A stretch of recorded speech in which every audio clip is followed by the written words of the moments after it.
Wah, ada makanan enak nih. Tumben mama bikin ayam teriyaki. Biasanya mamaku tuh bikinnya pete, toge, jengkol, sampai mulutku bau tahu. Gimana kalau aku makan semua ya sebelum kakakku datang? Kalau dia datang, aduh, males deh. Aku makan aja deh nih ayam.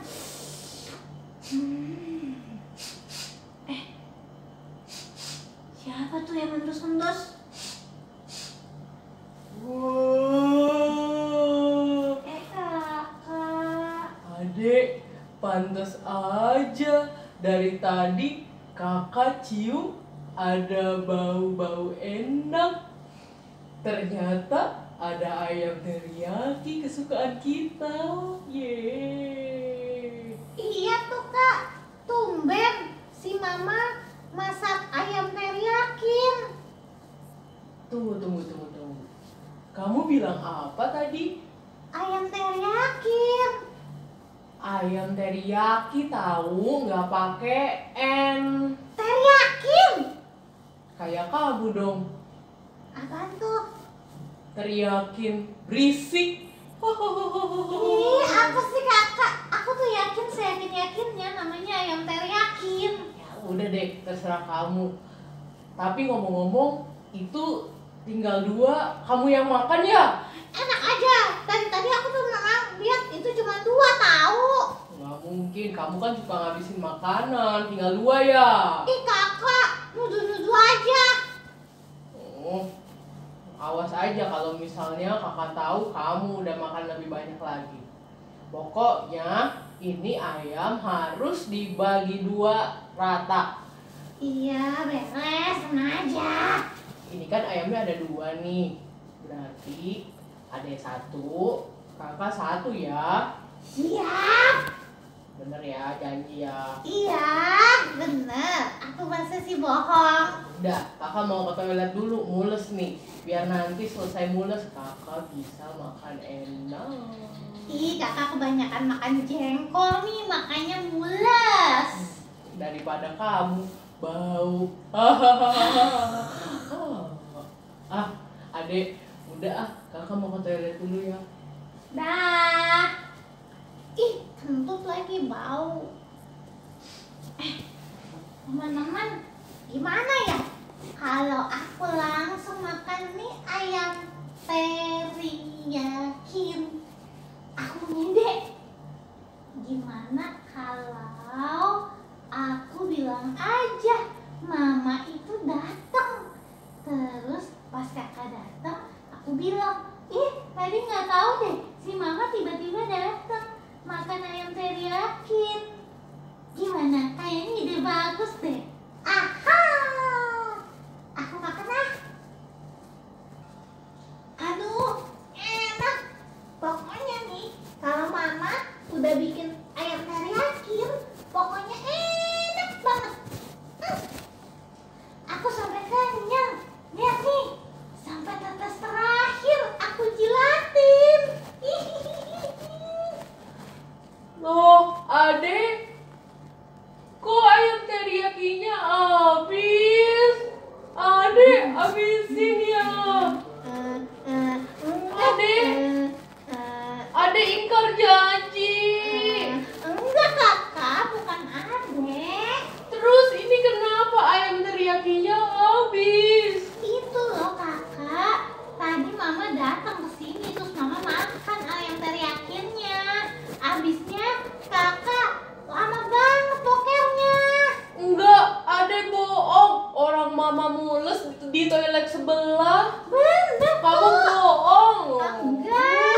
Ih, kakak salah sendiri makan pete banyak-banyak sampai lama bokernya. Ih adek, kakak nggak dapet dong ayam teriyakinya. Adek jahat, adek abisin ayam teriyaki kakak. Mama kok ada sih? Enggak, orang tadi kakak ketemu mama dari toilet. Ah kakak halu. Oh adek pokoknya akan kakak laporin ke mama. Ih,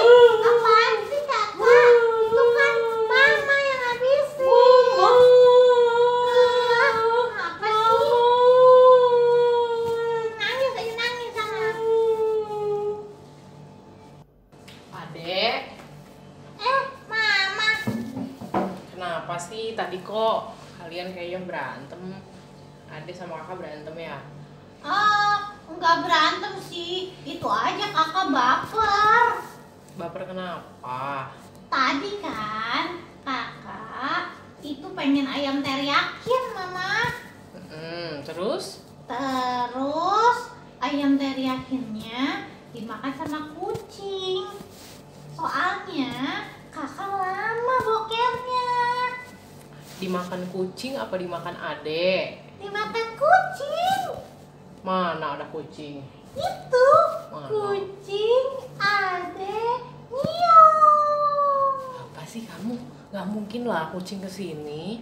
Tadi mama bikin 2 loh ayam teriyakinya. Sekarang habis, siapa yang makan? Adek.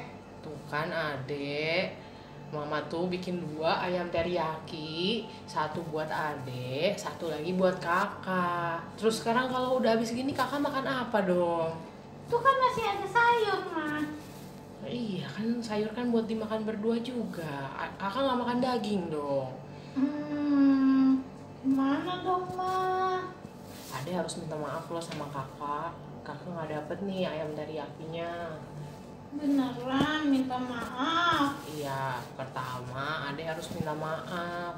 Kakak nangis-nangis tuh nggak bisa makan ayam. Kedua, Ade juga harus belajar, harus berbagi.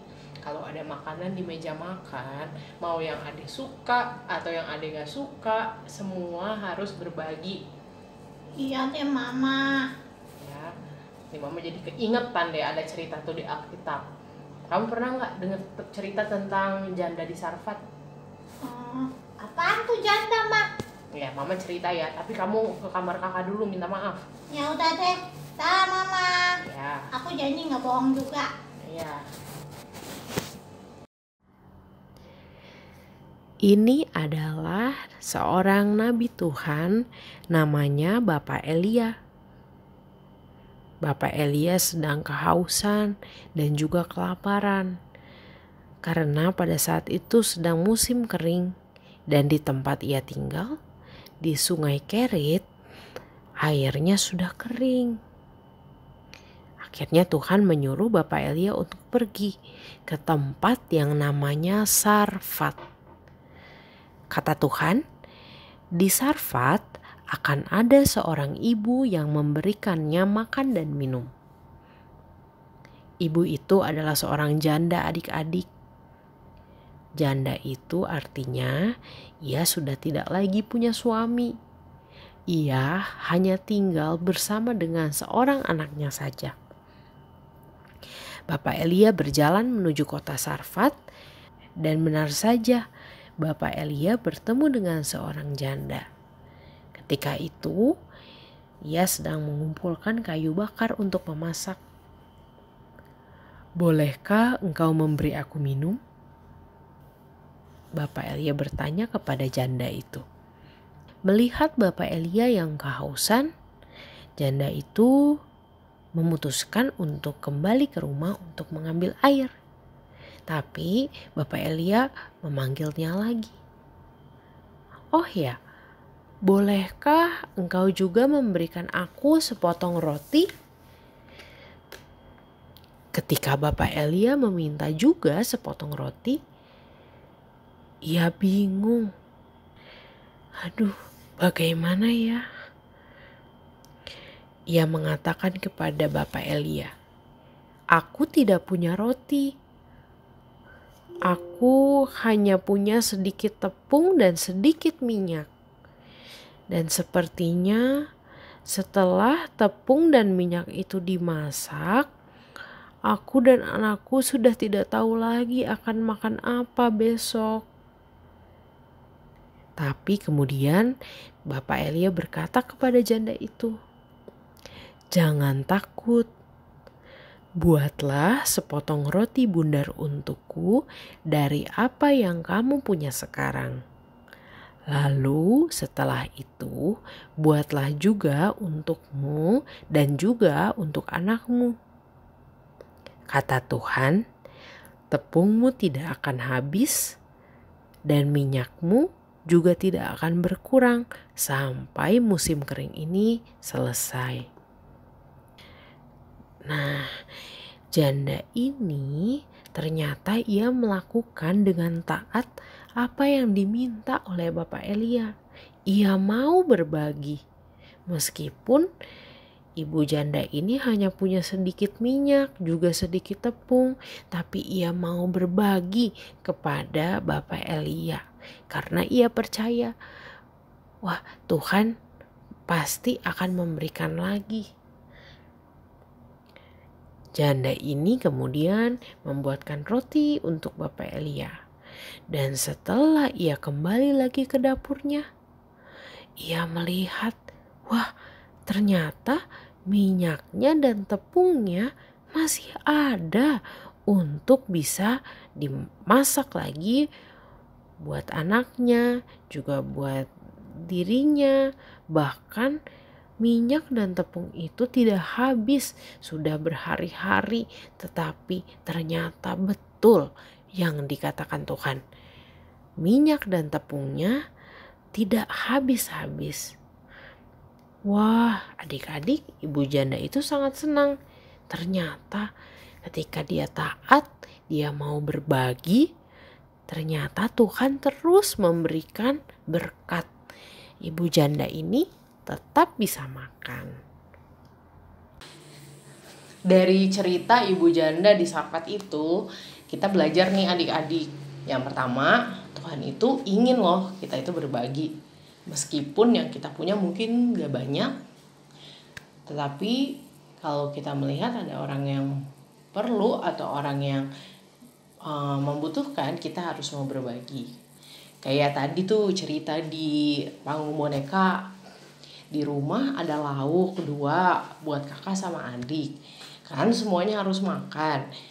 Oleh karena itu harus mau berbagi. Jangan kayak si adik tuh, si adik serakah, akhirnya semua ayamnya dimakan, padahal kakaknya juga butuh makan. Nah Tuhan ingin adik-adik kita semua berbagi. Gak cuman soal makanan doang, tetapi juga misalnya kalau adik-adik punya mainan, atau adik-adik misalnya punya sepeda, adik-adik harus mau juga berbagi, meminjamkan atau memakainya secara bergiliran. Kenapa sih adik-adik kita harus berbagi? Coba deh adik-adik bayangin, kalau misalnya kita gak mau berbagi, yang seneng 1 orang, yang sedih 1 orang.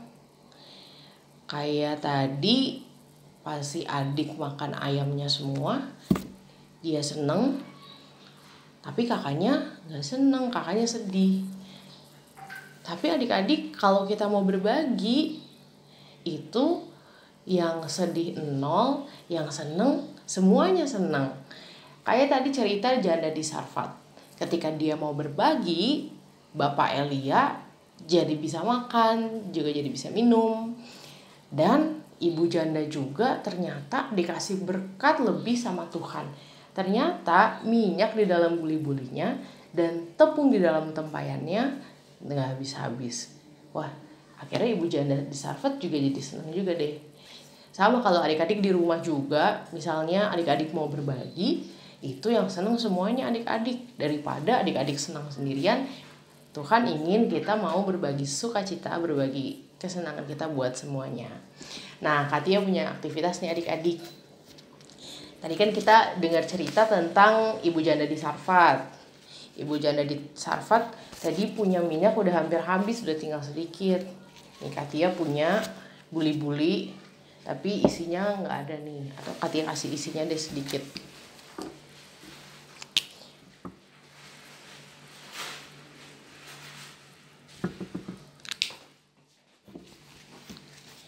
Nih. Tapi karena ibu janda ini mau berbagi, kita lihat apa yang terjadi. Ternyata minyaknya malah ditambah sama Tuhan. Dia masih bisa makan sampai besok-besoknya.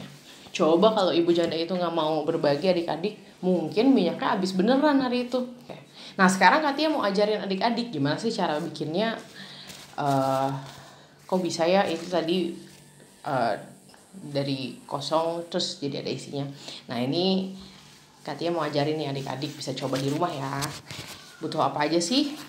Pertama, butuh tisu makan. Adik-adik punya tisu makan. Tisu makannya harus begini adik-adik, 2 lapis. 2 lapis. Terus adik-adik perlu spidol warna hitam atau warna lain boleh juga sih. Dan juga warna kuning. Karena warna kuning itu buat mewarnai minyaknya. Lalu adik-adik perlu air, boleh ditaruh di gelas, tapi nanti bakal dipakai sedikit aja. Sama adik-adik perlu piring untuk taruh tisunya dan juga airnya. Caranya, pertama adik-adik gambar dulu pakai spidol. Adik-adik yang masih kecil boleh minta tolong papa mama buat gambar buli-buli. Buli-buli itu seperti kendi. Gambar boleh pakai spidol warna hitam atau pakai spidol warna lainnya. Nah, kalau udah, adik-adik ambil spidol warna kuning karena minyak warnanya kuning. Kemudian adik-adik warnain, tapi di tisu yang sebaliknya. Udah deh, adik-adik tinggal ambil piring. Kemudian piringnya adik-adik isi air sedikit aja, nggak usah banyak-banyak. Terus adik-adik bisa menaruh tisu yang tadi udah adik-adik gambar di atasnya. Dan kita akan lihat tisu ini menjadi berubah warna. Adik-adik selamat mencoba di rumah ya. Semoga berhasil, juga semoga hari-hari adik-adik semua menyenangkan. Tuhan Yesus memberkati. Dah.